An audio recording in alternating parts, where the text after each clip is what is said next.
Résultat d'investigation, lumière sur la prétendue arrestation d'Amadou Belinga.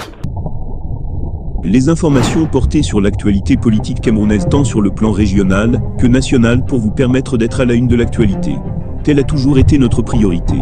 Alors, si vous êtes nouveau, n'hésitez surtout pas de vous abonner et de cliquer sur la cloche de notification pour ne plus rater aucune de nos vidéos.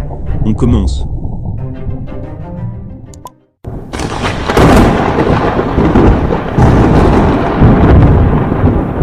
Jeudi 2 février 2023, il est 22h. Tous les médias annoncent l'arrestation du patron du groupe, Landoct par le SAI.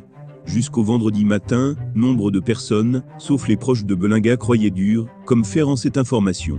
Les millions de personnes, qui suivaient de près l'affaire Martinez-Zogo, pensaient que c'était la fin.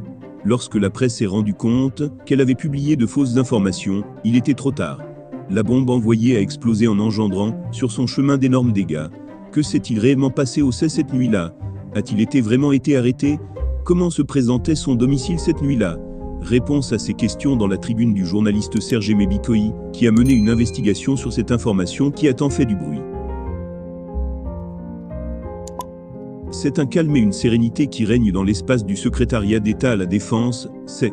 Certains hommes en tenue sont postés à l'entrée et échangent avec leurs collègues. D'autres font des allées et venues sans discontinuer. Une portion joue aux taquineries de temps à autre. Des visiteurs arrivent au compte-gouttes et sont reçus par une équipe d'hommes et de femmes au service d'accueil. Aucun mouvement des forces de sécurité de la République n'est visible. Aucun dispositif sécuritaire spécial n'est observé. Toutes les tentatives pour avoir accès à certains hauts cadres du secrétariat d'État à la Défense de la Gendarmerie nationale sont restées vaines. Ils sont en mode silence radio. Certains agents de la sécurité n'accréditent pas la thèse de la mise en garde à vue de l'homme d'affaires. Aussi ne valide-t-il pas le fait que ce dernier est convoqué au SAI.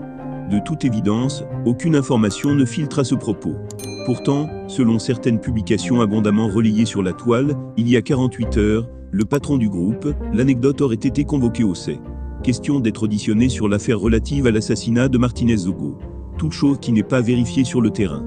En effet, le promoteur de la chaîne de télévision Télésud n'a pas passé la nuit en garde à vue dans les cellules du SAI, mais plutôt en sa résidence.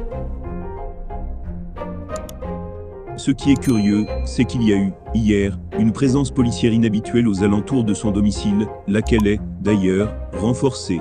Interrogés, certains habitants du complexe BIC font savoir que c'est une habitude chez le Zonloa, surtout lorsqu'il tient des réunions dans cette aire.